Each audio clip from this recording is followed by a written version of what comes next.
Daniel had built his empire from nothing, cold, calculated, unstoppable.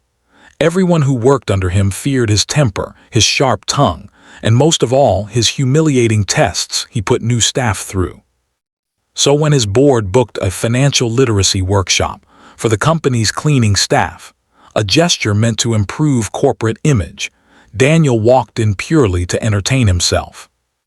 That's when he saw the single father, Ethan Brooks, sweeping the corner, pretending not to hear. Daniel smirked. "You," he pointed.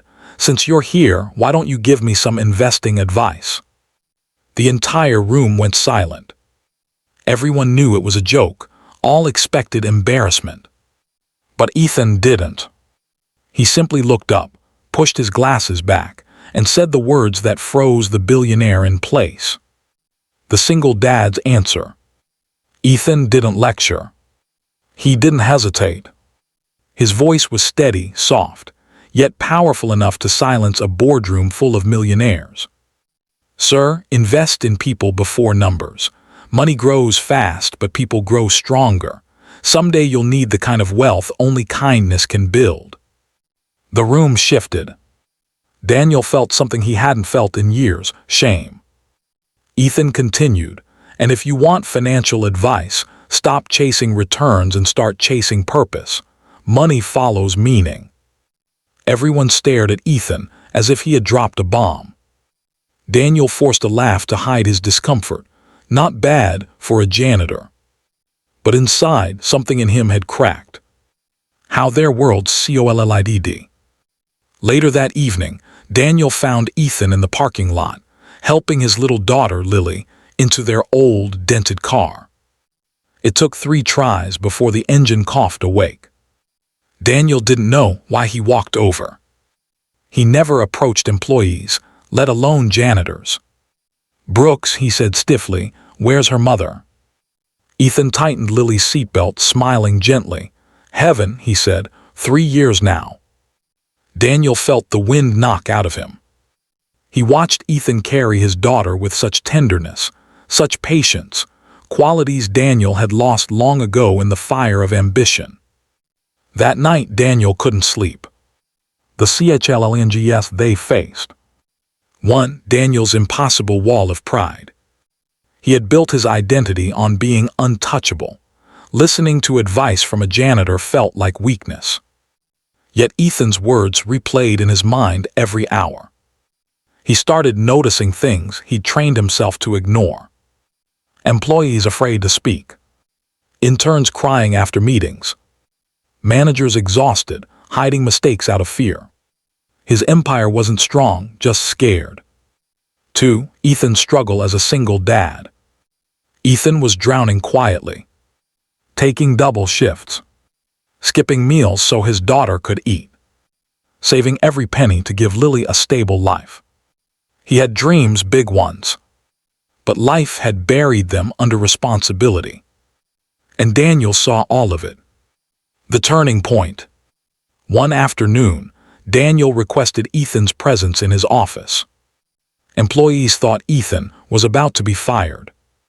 Instead, Daniel asked, "Oh, teach me." Ethan blinked. "Teach you what?" Daniel exhaled slowly. "Everything you meant that day, about investing in people, about purpose, about rebuilding." Ethan didn't know whether to laugh or cry. But he nodded. And over the next weeks, something extraordinary happened. Their unlikely partnership.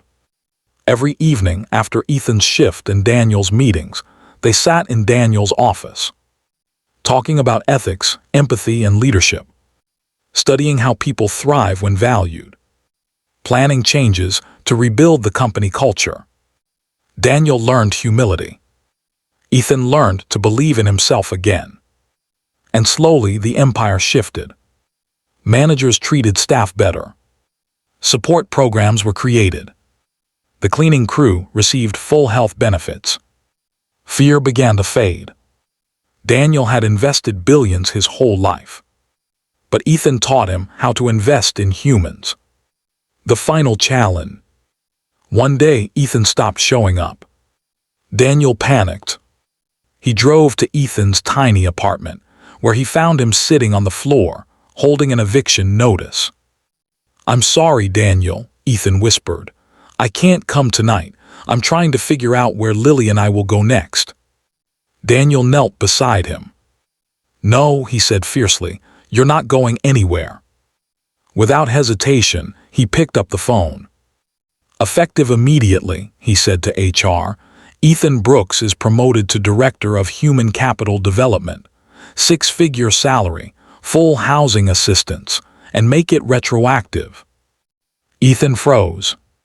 "I don't deserve." "You saved my company," Daniel cut him off.